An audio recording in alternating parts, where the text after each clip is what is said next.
Este podcast se realiza en colaboración con el Centro Ibérico de Investigación en Almacenamiento Energético dentro del proyecto DR25016, financiado por la Secretaría General de Ciencia, Tecnología e Innovación de la Consejería de Educación, Ciencia y Formación Profesional de la Junta de Extremadura, gracias a las ayudas de la Línea 3 para la divulgación de resultados de investigación a la sociedad, cofinanciado con fondos europeos. 5, 4, 3, 2, 1, ignition.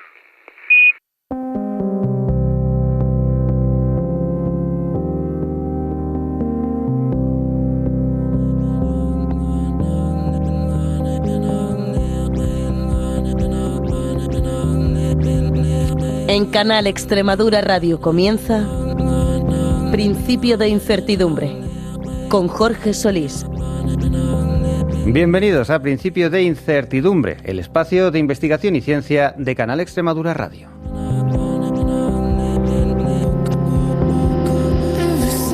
A lo largo de esta serie de programas que hemos dedicado al CIAE de Cáceres, nos hemos adentrado en las diversas formas de almacenar energía, de las baterías a los sistemas térmicos, pero aún nos queda un último eslabón en la transición energética, el que aporta soluciones para los sectores que no pueden electrificarse. La industria pesada, el transporte de larga distancia o la producción de determinados materiales necesitan algo más que electrones, necesitan moléculas. Ahí es donde entra en juego el hidrógeno verde y las tecnologías conocidas como Power-to-X, que permiten transformar la electricidad renovable en combustibles, gases o productos químicos capaces de almacenar energía, transportarla y utilizarla cuando y donde haga falta. En este último capítulo nos adentraremos en ese mundo menos conocido para saber más sobre cómo se produce el hidrógeno a partir de renovables, cómo se almacena, cómo se transporta y qué papel puede jugar Extremadura en el nuevo mapa energético que se está dibujando en Europa. Enseguida lo vamos a ver en detalle, pero antes, como siempre, les recordamos que estamos en X y en las principales plataformas de podcast si buscan Principio de Incertidumbre. ¿Nos acompañan? Principio de Incertidumbre. Investigación y ciencia para todos los públicos. En los episodios anteriores de esta serie que estamos dedicando al almacenamiento energético desde el CIAE de Cáceres, hemos hablado de cómo guardar la electricidad en baterías, de cómo almacenar energía en forma de calor y de por qué la gestión del tiempo, cuando producimos y cuando necesitamos la energía, es uno de los grandes retos en la transición energética. Hoy damos un último paso en esta serie entrando en un territorio decisivo para descarbonizar sectores que no pueden electrificarse fácilmente. La transformación de energía renovable en otros vectores útiles, combustibles limpios con usos industriales, químicos o de movilidad. Y aquí aparece un término que vamos a escuchar cada vez más, Power-to-X. Power-to-X es, en esencia, la idea de transformar electricidad renovable en algo diferente, en un gas como hidrógeno o metano sintético, eso sería Power-to-Gas, en combustible líquido como metanol o queroseno sintético, que sería Power-to-Liquid, o en productos industriales y químicos como amoníaco o fertilizantes verdes, que es lo que se denomina Power-to-Chemicals. Enseguida lo vamos a ver con más detalles, pero desde luego entre todos ellos el hidrógeno verde ha recibido especial atención. Producido por electrocatálisis del agua, permite almacenar grandes cantidades de energía, se transporta, se combina con otros elementos y puede dar lugar a combustibles limpios. Así que Extremadura, con su potencial renovable y con el CIAE, aspira a convertirse en un lugar de referencia para estas tecnologías emergentes. Vamos a conocer cuál es el estado actual de estas energías, también la investigación y cómo se puede hacer que sean más baratas, más útiles y estén presentes en más campos. Y para ello nos acompañan dos investigadores del CIAE, José Antonio Villajos, que es investigador senior del Departamento de Hidrógeno y Power-to-X. ¿Qué tal? Bienvenido. Buenos días, muchas gracias. Y también su compañero Juan María González, que también es investigador senior en el mismo Departamento de Hidrógeno y Power-to-X. ¿Qué tal, Juan María? Bienvenido. Bien, muy bien, muchas gracias. Bueno, vamos a hablar con vosotros un poco de cuál es el estado de la cuestión, vuestras líneas de investigación y un poco vislumbrar el futuro de todo esto. Si te parece, José Antonio, comenzamos contigo. ¿Por qué necesitamos esta tercera pata del CIAE en este ámbito de almacenamiento energético, el que está dedicado a almacenar la energía en forma de moléculas? Bueno, lo primero, la sociedad necesita energía. Y tradicionalmente esa energía la estamos suministrando por medio de combustibles fósiles. Bueno, pues si queremos ser más sostenibles, necesitamos suministrar alguna fuente de energía que sea abundante, que sea barata, que sea fácil de obtener, pero que sea limpia, que sea sostenible, que no proceda de estos combustibles fósiles. Hemos hablado de almacenar electricidad producida por energías renovables, almacenar el calor. Pero hay muchos sectores que no se pueden electrificar directamente, como has dicho al principio. Hablamos de transporte pesado, hablamos de transporte de muy larga distancia, hablamos de usos en la industria en los que necesitamos moléculas que transporten energía en forma química, como agentes reductores para reducir óxidos, por ejemplo. Y todo esto no lo puede proporcionar directamente la electricidad. ¿Qué permite, hablábamos un poquito, darnos una pincelada, el hidrógeno que no permita otras cosas, como las baterías o el almacenamiento térmico? ¿Qué plus nos aporta? El hidrógeno es que se puede utilizar directamente. Podemos utilizar el hidrógeno como un combustible, en una pila de combustible o en un motor de combustión como los que se utilizan tradicionalmente, pero el hidrógeno también se puede combinar con otras sustancias como el nitrógeno del aire, por ejemplo, para producir amoníaco. Se puede combinar con carbono para producir combustibles sintéticos y llegar precisamente a esos sectores de los que estábamos hablando. Que un poco es un vector energético, especialmente movilidad pesada e industrias. Me antoja así a priori, ¿no? A priori sí, lo único que, bueno, finalmente, dependiendo del precio que tenga el hidrógeno, su disponibilidad y la capacidad de producción, sí podría llegar a otros sectores. Hemos hablado un poquito de Power-to-X. Juan María, si nos puedes explicar un poco qué significa, hemos dado un brochazo, pero ¿de qué hablamos cuando hablamos de Power-to-X? Sí, mira, pues te explico. El término Power-to-X es el término en inglés que si tuviésemos que hacer una traducción al español, por ejemplo, podría ser algo así como energía a X, energía a algo. En esencia, lo que significa es la transformación de la energía, de la electricidad, lo cual conlleva inherente que es una electricidad proveniente o procedente de energía renovable, a algo que es lo que estamos hablando, a un producto, a un combustible, a un químico que va a tener una utilidad. En este caso, pues lo que estamos tratando es en el ámbito de la energía. En función de lo que sea ese producto, pues la tecnología adquiere los términos que habías comentado en la introducción de esta sesión. Si el producto que estamos produciendo es hidrógeno o es metano, o hablaremos de la tecnología Power to Gas. Si lo que estamos produciendo es un producto líquido para su uso como combustible, como podría ser metanol o hidrocarburos para ser utilizados como combustible sintético de aviación, pues estaremos hablando de un Power to Liquids.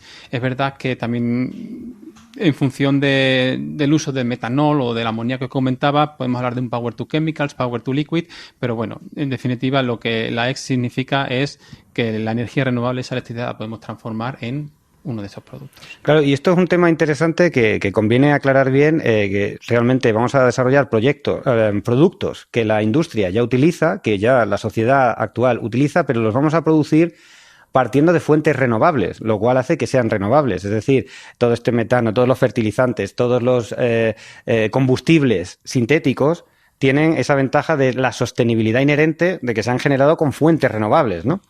Exactamente, esa es la principal ventaja, ¿no? Y el motivo por el que se están desarrollando este tipo de tecnologías. Es decir, nos va a permitir utilizar, por un lado, una serie de productos o comodidades que tenemos a día de hoy, como en el caso del amoníaco, por ejemplo, para su uso, para producción de fertilizantes, para el sector de la agricultura, o el metanol, que es un producto que se utiliza como un intermedio en muchas reacciones o procesos químicos e industriales, los vamos a poder obtener a partir de fuentes de energía renovable, y en este caso el metanol, por ejemplo, que tiene ese componente de carbono que actualmente se produce a partir de materiales fósiles, pues se podría utilizar a partir de dióxido de carbono, por ejemplo, capturado tanto de la atmósfera como de efluentes industriales. Uh-huh. O sea, un poco, que esto sea importante, yo creo, que no se trata de cambiar toda la industria planetaria, sino que todos los inputs que entran en la industria sean sostenibles, ¿no? Totalmente. Vale, muy bien. Y dentro de todas estas X, ¿cuál es la más prometedora? Por lo menos hay una que yo creo que es la que más hablamos. Esa prometedora, la verdad es que a mí el término me inspira algo así como a competición, ¿vale? Uh-huh. Yo no lo vería tal cual. Cada cosa lo suyo, ¿no? Exactamente, justo ese comentario que acabas de realizar. Lo que hay que entender es cuál es la X que es más eficiente para cada sector. Es decir, estamos utilizando una electricidad obtenida a partir de energía renovable. Entonces, lo ideal sería poder utilizar esta electricidad directamente. De ahí lo que comentabas anteriormente, que el Power-to-X tiene mucho significado cuando el sector es difícil de electrificar. El hidrógeno, pues exactamente lo mismo. Si podemos utilizar hidrógeno en lugar de uno de los productos basados en carbono, al utilizarlo nos va a permitir tener emisión cero de carbono.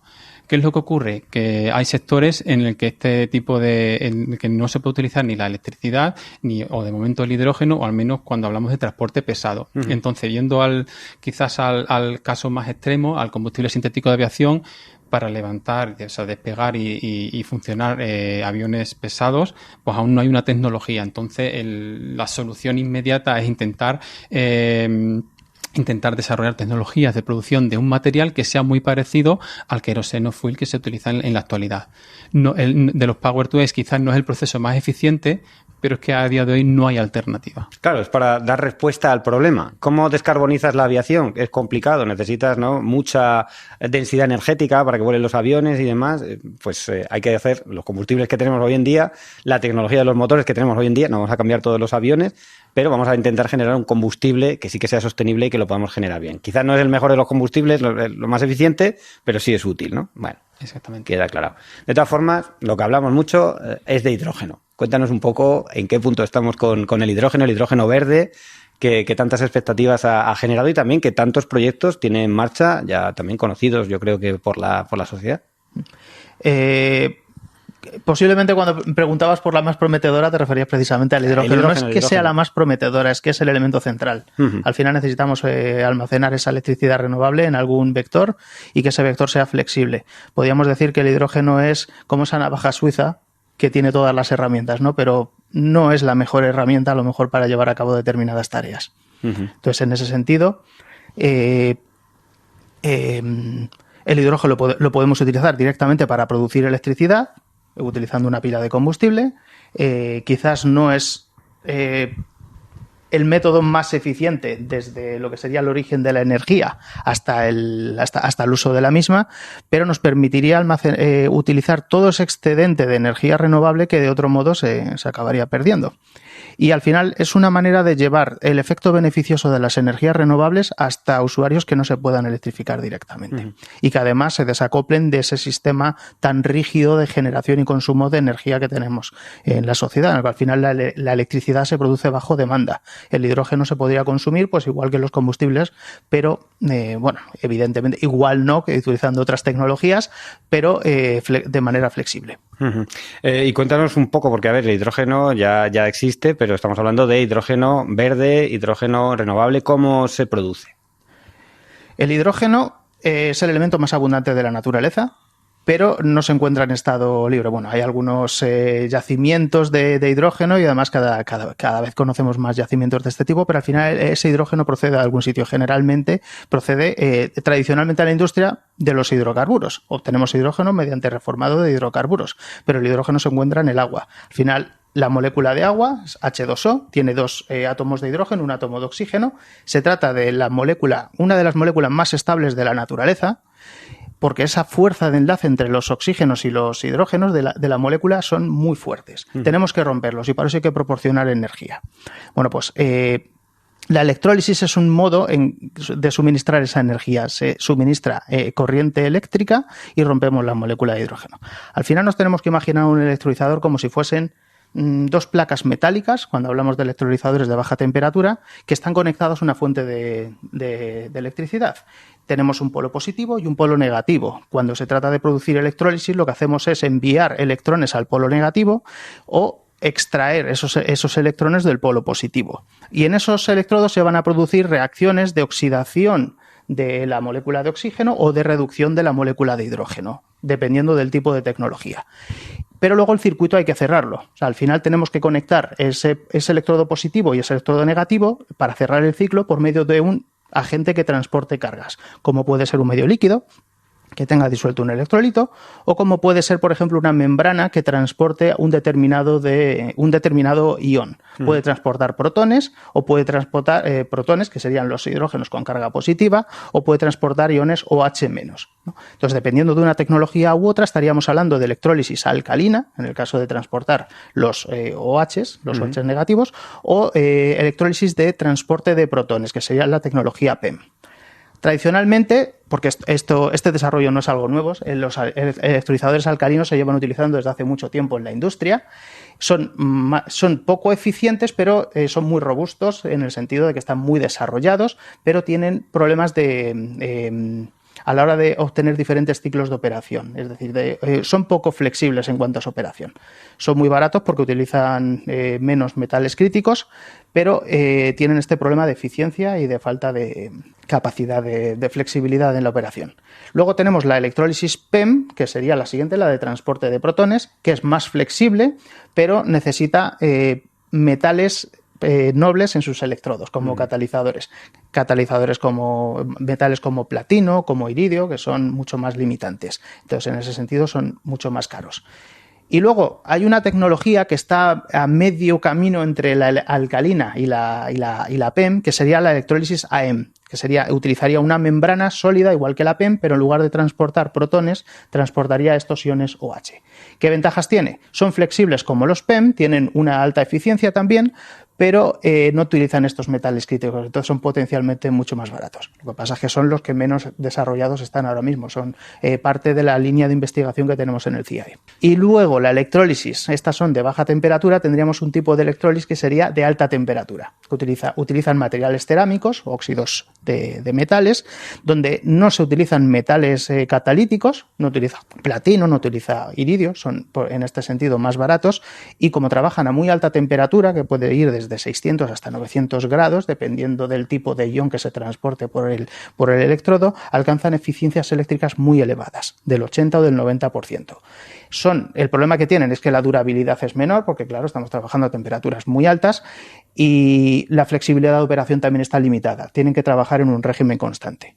Ventaja, que son muy versátiles, se pueden obtener diferentes productos utilizando estos electrolizadores, no solo hidrógeno, se puede obtener gas de síntesis si se alimenta hidrógeno y dióxido de carbono, por ejemplo, o amoníaco si se alimenta agua, he dicho antes hidrógeno, quería decir agua y dióxido de carbono, o agua y nitrógeno se puede obtener amoníaco, y además pueden funcionar de modo reversible, es decir, como pila o como electrolizador según la demanda.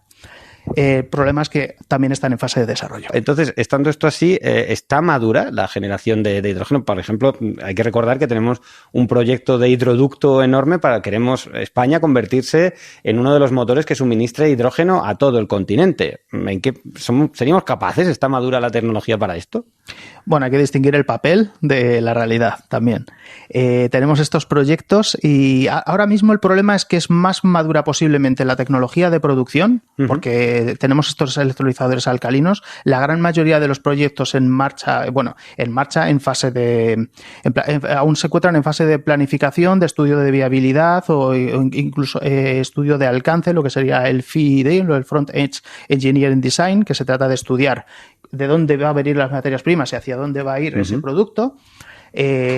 Realmente instalado hay muy poquito, estamos hablando de unos pocos megavatios de potencia total instalada que se encuentra en funcionamiento, pero de esa tecnología más del 50%, creo que en torno al 60%, según datos del censo de proyectos de la Asociación Española del Hidrógeno, utilizaría electrólisis de tipo AM, es decir, la que hemos mencionado antes, que es mucho más madura. Porque es la que está más madura, pero vosotros estáis trabajando para seguir optimizando y encontrar todavía formas más baratas, más sostenibles, sin metales tan... Sí, que las otras tecnologías sean competitivas respecto a la electrólisis alcalina. También del hidrógeno no podemos terminar este capítulo sin que nos hables un poco del almacenamiento y el transporte. También son otros factores. Nos has contado un poco los electrolizadores, cómo lo generamos ese hidrógeno a partir de fuentes renovables, pero también hay que tener en cuenta que es un poquito difícil de confinar y de transportar. También tiene su aquel, ¿no? Sí, buen punto.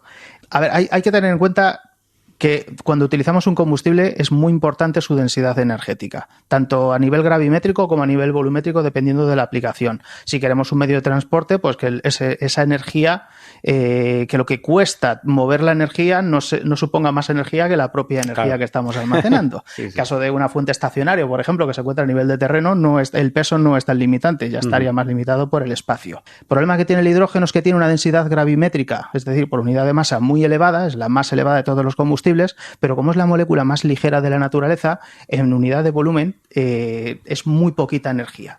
Sería como si estás en mitad de una carrera y necesitas una dosis de azúcar, ¿no? Entonces puedes tomar una pastillita de glucosa para seguir corriendo, ¿no? Pues imagínate llevar toda esa azúcar, pero en forma de algodón de azúcar, ¿no? Sería muy poco práctico, ¿verdad? Eso es, sí. Pues ese es el problema que tiene el hidrógeno. El hidrógeno se lleva utilizando en la industria desde hace muchísimo tiempo, más de un siglo. Lo que pasa es que el hidrógeno en la industria se produce en el momento y en el lugar en el que se va a consumir. Es decir, está acoplado el sistema de producción de hidrógeno al consumo final. O si no, pues hay un valle del hidrógeno, una industria que está conectada mediante tuberías y todo funciona bajo demanda. Pero para utilizar el hidrógeno como un vector energético, tenemos que almacenarlo en el espacio y en el tiempo. Es decir, tenemos que incluso moverlo a donde haga falta, que es donde entra en juego el corredor del hidrógeno que estabas mencionando. La H2Med sería únicamente esa conexión entre la red troncal nacional con Francia. A través del mar. O sea, es un proyecto muy ambicioso que vemos que la Unión Europea apuesta decididamente por esta tecnología, pero como vemos hay grandes problemas todavía que resolver. Uno de ellos, lo que nos dices, es un poco la forma de cómo almacenarlo. Entiendo que se hace o con muy altas presiones o con temperaturas muy bajas. De momento es lo que hay, ¿no? Pero aún así, con soluciones. Tenemos que desarrollar nuevas tecnologías si queremos también llevar el hidrógeno a nuevos usos, porque al final altas presiones en un vehículo, para que tenga una densidad energética suficiente, estamos hablando de 700 bar de presión, estamos hablando de 700 veces la presión atmosférica. Si queremos licuarlo hay que bajar prácticamente, son 19 grados por encima del cero absoluto. Esto se lo pueden permitir aplicaciones donde el coste del combustible sea menos relevante, como una aplicación aeroespacial o incluso en aviación. Pero aún así, la densidad que tiene ese hidrógeno almacenado en estado líquido es menor que, por ejemplo, la que tiene la gasolina. Entonces, en ese sentido, hay que desarrollar métodos que vayan más allá de la densidad del almacenamiento en estado líquido, como podría ser, por ejemplo, el almacenamiento en estado sólido. Almacenar el hidrógeno en hidruros metálicos, por ejemplo, absorberlo físicamente en la superficie de materiales porosos, como los materiales MOF, o almacenarlo en líquidos, como el amoníaco o el metanol. O sea, estos son justo vanguardia en la línea de investigación ahora mismo, ¿no? Porque lo que puedo hacer, que ya sé cómo hacerlo, es, como dices, o mucha presión o temperaturas muy bajas, ambas cosas tienen problemas, es caro, tengo que encontrar materiales. Otras opciones es buscar nuevos materiales o mezclarlo con otras cosas y así le doy la estabilidad que necesito, ¿no? Eso es. Muy bien. Fundamental aquí para el tema industrial, para que todo esto sea viable, el coste. El hidrógeno, como nos decías, pues el que se utiliza actualmente en la industria procede de los hidrocarburos. Creo que el hidrógeno verde a día de hoy es como unas 4 veces más caro que el hidrógeno convencional. ¿Vamos a ser capaces de bajar ese precio de hidrógeno verde? Porque claro, para que todo esto funcione, las cuentas también tienen que salir, ¿no? Pues el primer componente en el coste del hidrógeno es el coste de la electricidad. Si miramos el Levelized Cost of Hydrogen, el 40% aproximadamente es directamente el coste de la electricidad. Hay que generar esa electricidad muy barata. Por ejemplo, mediante energía solar fotovoltaica, es la más barata, y utilizando excedentes o con proyectos dedicados a la generación de esa electricidad para producir el hidrógeno. O sea, que una forma de hacer hidrógeno barato no depende tanto de todo lo que nos has contado, sino de si me das la electricidad a un precio barato, te hago hidrógeno competitivo, ¿no? También. Aún así, habría que mirar esos números para ver si llegan a ser tan baratos. Es que, claro, dentro de esa ecuación de esos 4 veces menos coste del hidrógeno que se produce tradicionalmente, no está incluida la etapa de captura del dióxido de carbono que se emite. Eso también lleva un coste. Y si queremos ser justos, pues habría que tenerlo las externalidades de lo que se deriva de los hidrocarburos, ¿no? Que eso también tiene asociado problemas. Si lo metes en la ecuación no es tan barato, ¿no? Claro. Efectivamente, si pagamos el coste de la transición energética o de todos los desastres medioambientales, que fuera el coste de emitir dióxido de carbono, ya veríamos si sigue siendo mucho más caro el hidrógeno. Claro, hay elementos ahí en la ecuación que no están entrando a día de hoy. Una cosita más con respecto al hidrógeno. Extremadura se quiere posicionar también como uno de los referentes en España y en Europa. ¿Cómo veis esta región para todo eso? Desde luego, ahora vamos a tener un centro de investigación puntero. Extremadura puede aportar en cuanto a esta potencia de generación fotovoltaica. Al final, Extremadura es la principal región productora de fotovoltaica de España. Es la segunda comunidad autónoma que más electricidad produjo en el año 2024. Además, es electricidad libre de emisiones en 99,9%. Y en ese sentido, Extremadura tiene una posición privilegiada para producir hidrógeno más barato que en otras regiones. Además, hay disponibilidad de terreno, además hay agua, tenemos las cuencas hidrográficas del Tajo, del Guadiana, es decir, hay mucha agua dentro de Extremadura. Y este es un factor limitante en determinadas regiones. Entonces, como productor de hidrógeno, y además hay que tener en cuenta que el ducto de la red troncal pasa por Extremadura. Juan María, si nos puedes contar un poco dónde vamos a ver en el primer momento ese hidrógeno, impacto real, a dónde se puede aplicar. Pues mira, para responder a esa pregunta, la verdad es que me voy a retroceder a un comentario que hizo antes mi compañero José Antonio. Es verdad que ahora se habla mucho del hidrógeno, aparece en muchas noticias, en muchas conversaciones, pero realmente el hidrógeno es un compuesto que se lleva utilizando muchos años en la industria, sobre todo en la parte de refino. Entonces, la industria que más rápido puede adoptar este hidrógeno renovable es precisamente esa industria que ya necesita ese hidrógeno para producir los productos y las comodidades que tenemos hoy en día. ¿Qué es lo que ocurre y que va en línea con lo que estabais comentando ahora mismo? A la industria se le está exigiendo, por un lado, desfosilizarse o descarbonizarse, pero al mismo tiempo que tiene que ser competitiva. Claro. El coste del hidrógeno ahora mismo no es competitivo. Entonces, ese sería el sector, digamos, que más rápido podría adoptarlo. Pero quizás eso puede hacer que tarde o que su adaptación sea un poquito o se retrase en el tiempo. Otro sector que puede incorporar o adoptar ese hidrógeno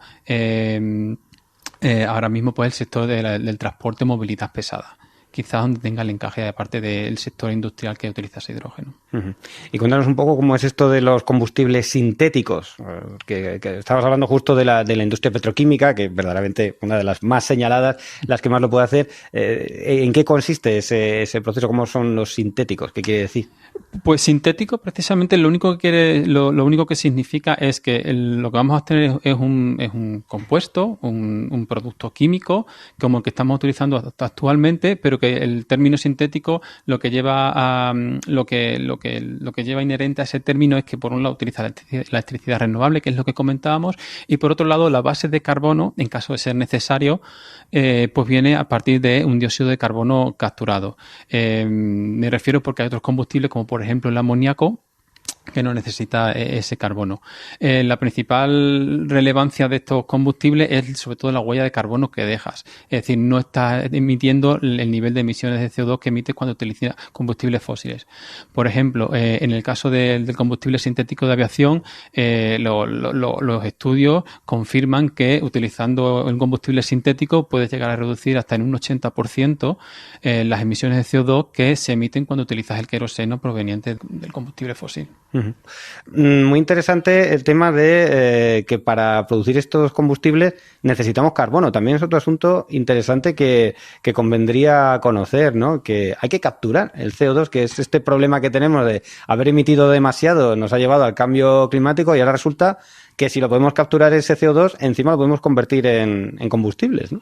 O sea, hay que distinguir captura de dióxido de carbono para utilizarlo como una materia prima para determinados productos, como pueden ser los combustibles, o captura de dióxido de carbono para reducir la concentración de dióxido de carbono en la atmósfera, lo que sería captura y secuestro del mismo. O bien con almacenamiento subterráneo, por ejemplo, que se puede llevar a cabo, o incluso para formar carbonatos y otros materiales que se puedan utilizar en construcción y que se conviertan en sumideros de carbono de medio y de largo plazo. Y un poco, ¿qué tecnologías existen para esa captura de CO2? ¿En qué punto estamos? A ver. Pues la tecnología existe desde hace tiempo. O sea, la captura de dióxido de carbono existe desde hace mucho tiempo. Se ha utilizado industrialmente. El método tradicional es un tipo de captura en estado líquido utilizando una sustancia que llamamos aminas. Capturan el dióxido de carbono, forman un compuesto y luego ese compuesto se desintegra mediante calentamiento. El problema es que necesitan un gran aporte de calor para luego recuperar. Imagino que eso se puede hacer en procesos industriales, en fábricas grandes, yo que sé, cementeras, por ejemplo, cosas así, esto se puede hacer. Sí, en este caso serían emisiones que consideramos inevitables, en el caso, por ejemplo, de las cementeras, y ahí sí que tendría sentido capturar ese dióxido de carbono. Y para hacer este tipo de cosas, combustibles y demás, ¿cómo se captura? ¿Qué otras alternativas hay? La alternativa sería desarrollar materiales que fueran mucho más fáciles de regenerar, porque tampoco podemos permitirnos que la energía para recuperar ese dióxido de carbono sea mayor que la energía que nos proporcionaría el combustible directamente y luego liberando el dióxido de carbono a la atmósfera. Dependiendo de dónde venga esa energía, pues estaríamos en esa situación o en una situación en la que simplemente aumentaría el consumo energético. Es un poco el punto en el que estamos. Y aquí en Extremadura, ¿qué se puede hacer al respecto? No tenemos muchas industrias emisoras. ¿Hay alternativas para capturar ese CO2, para producir productos? ¿Qué se puede hacer? Es verdad que aquí en Extremadura que hay industria cementera y hay sobre todo mucha industria agroalimentaria. Uh-huh. Lo que pasa es que la industria agroalimentaria emite CO2 en forma para producir vapor de agua que se utiliza en calentamiento, porque para ello quema dióxido de carbono. Se trataría ¿realmente tiene sentido en esos procesos sustituir ese gas natural o ese proceso de generación de carbono por alguna otra tecnología que no genere esa huella? En cuanto al tipo de desarrollos que podemos llevar a cabo aquí en Extremadura o la oportunidad que supone en Extremadura es la creación de la tecnología propiamente dicha. Uh-huh. Por ejemplo, mediante las líneas de investigación que se llevan a cabo aquí en el CIAE. Sobre todo materiales porosos que puedan absorber débilmente el dióxido de carbono y que luego se recuperen por un calentamiento suave. Muy interesante. Hay también otro concepto importante que hay que desarrollar aquí, que es el de la catálisis y conversión. ¿Qué es exactamente eso de la catálisis y por qué también es un poco la base de toda esta industria del hidrógeno?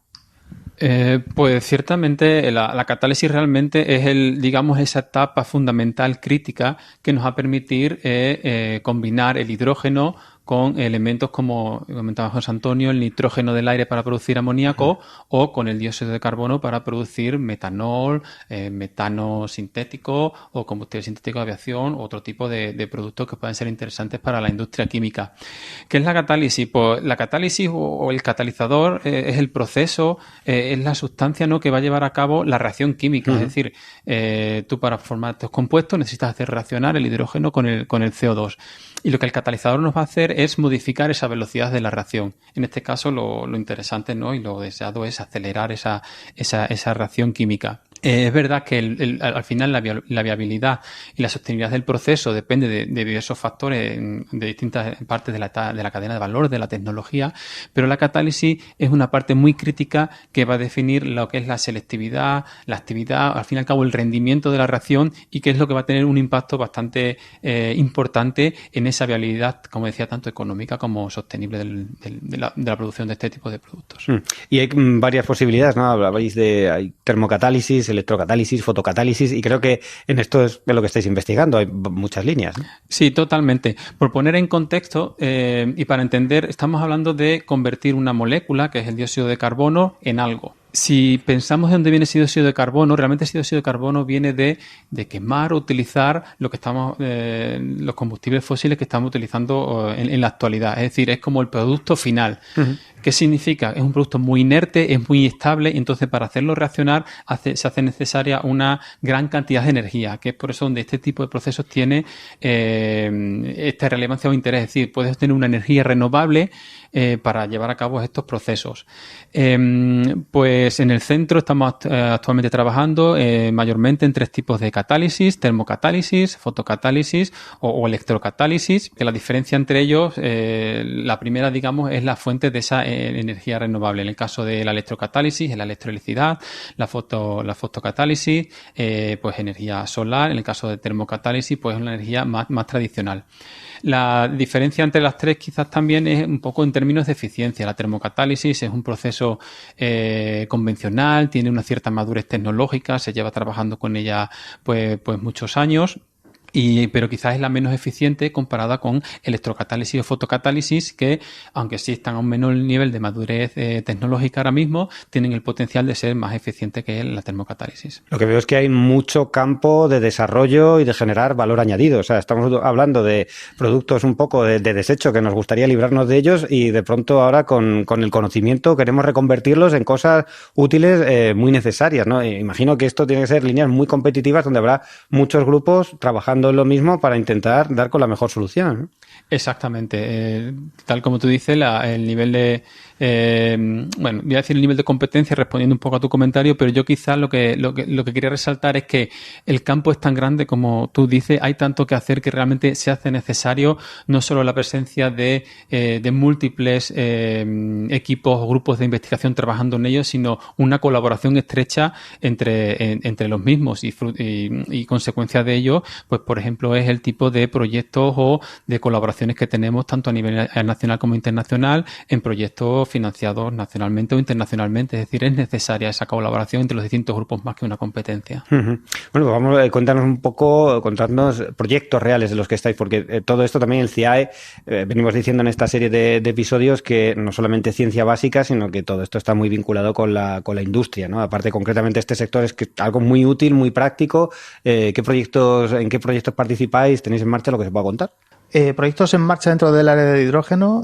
Tenemos, por ejemplo, desarrollo de nuevos tipos de electrolizadores, tanto a nivel experimental de desarrollo de nuevos materiales, nuevos catalizadores, nuevas membranas para este proceso de intercambio de iones que estábamos hablando, diferentes modos de operación, como puede ser la coelectrólisis, eso en cuanto a la producción de hidrógeno. De los usos de hidrógeno sería parecido, pero aplicado a pilas de combustible, nuevos catalizadores para estas reacciones que comentaba Juan María. Materiales en estado sólido para almacenar hidrógeno, sistemas híbridos que almacenen y purifiquen hidrógeno también, y luego por supuesto hay muchos estudios de áreas transversales como pueden ser análisis de ciclo de vida, tecnoeconómicos, regulación también para alcanzar un nivel de madurez tecnológica elevado.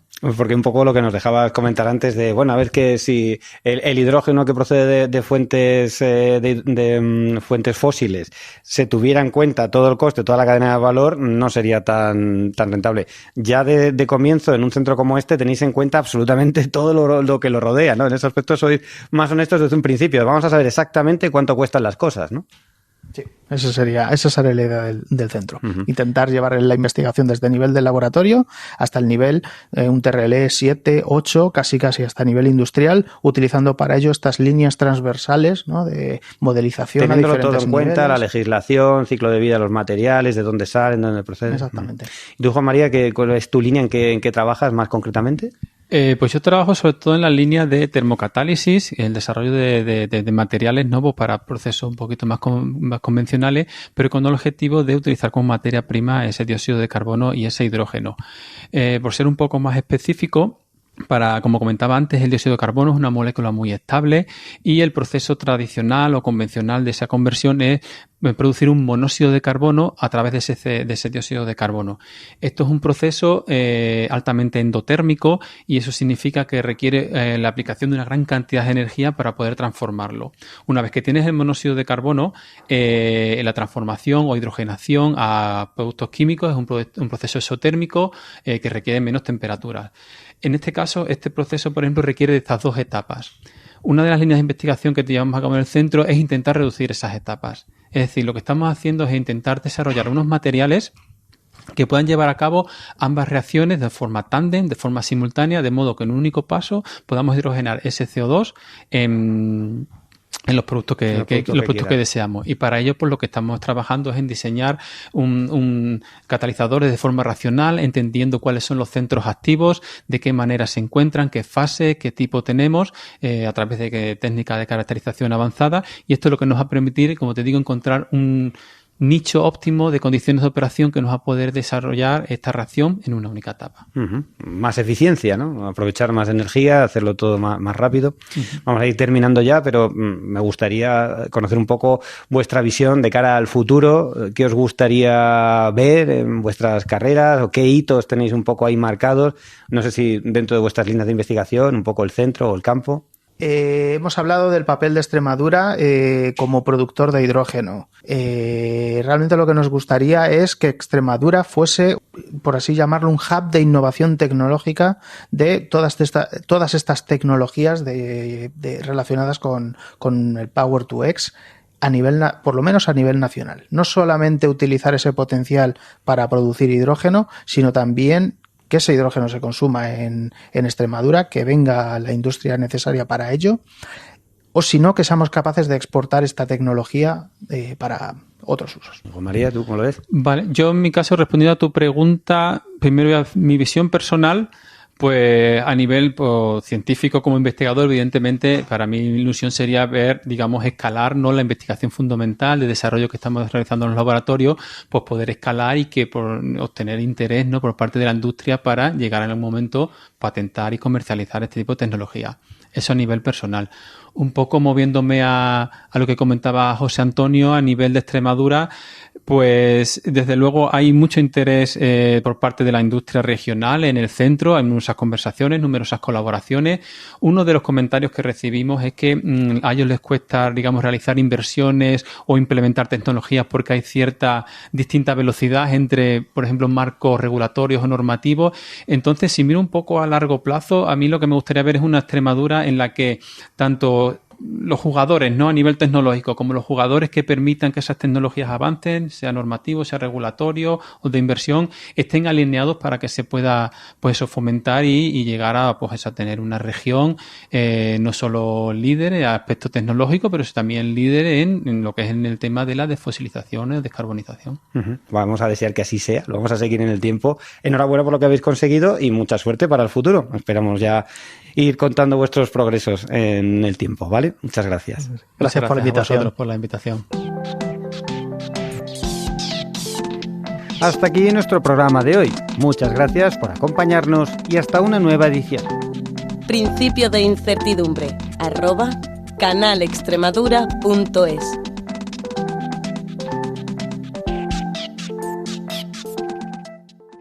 Este podcast se realiza en colaboración con el Centro Ibérico de Investigación en Almacenamiento Energético dentro del proyecto DR25016, financiado por la Secretaría General de Ciencia, Tecnología e Innovación de la Consejería de Educación, Ciencia y Formación Profesional de la Junta de Extremadura, gracias a las ayudas de la Línea 3 para la divulgación de resultados de investigación a la sociedad, cofinanciado con fondos europeos.